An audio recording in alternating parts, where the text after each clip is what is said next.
विश्व प्रसिद्ध रथयात्रा आरंभ हो जाइछि प्रस्तुति। आज चैत्र पूर्णिमा अवसर में वर्ष तमाम नरेंद्र पुष्करिणी भितर बुड़ाई रखा जाइथिबा चाप डंगा नंदा भद्रा और बैजंत डंगा को भोई सेवक माने उद्धार करिसेंति।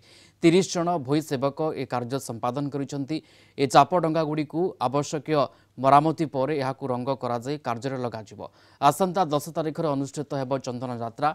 मदन मोहन भूदेवी श्रीदेवी एवं पंचु पांडव सहित नरेंद्र पुष्करिणी रे जलक्रीड़ा करेंगे। अक्षय तृतीय ठारू प्रभु 21 दिन व्यापी बाहर चंदन यात्रा आरंभ हेब।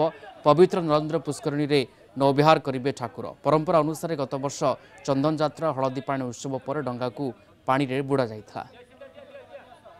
सुधा महाराणा सेवक 10 महाराणा आमर ये चाप कार्य जोटा कि आसवे निर्माण करने को आम भोई मैंने 10 जन भी सहित थी से दिन ठार चाप कार्य निर्माण कर आगामी तिथि जोटा कि रोचे आम अक्षय तृतीय 3 खंड धौरा काठ भी आम महजूद कर रखू।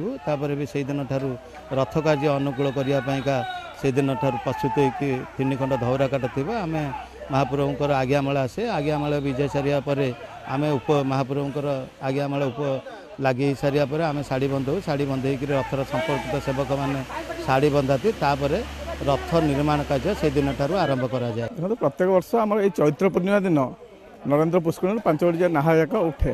नंदा भद्रा 2 गोटी नाहा एवं आम बैजंती नाहा उठे। ये 5 गोटी नाहा उठे से आज बर्तमान लेबर लगिकी उठा जाऊँगी भई सेवक मैंने कर उठी सारापर 2 दिन से सुखी तापर शिवली फुली छड़ा हो रंग कार्य आरंभ हम।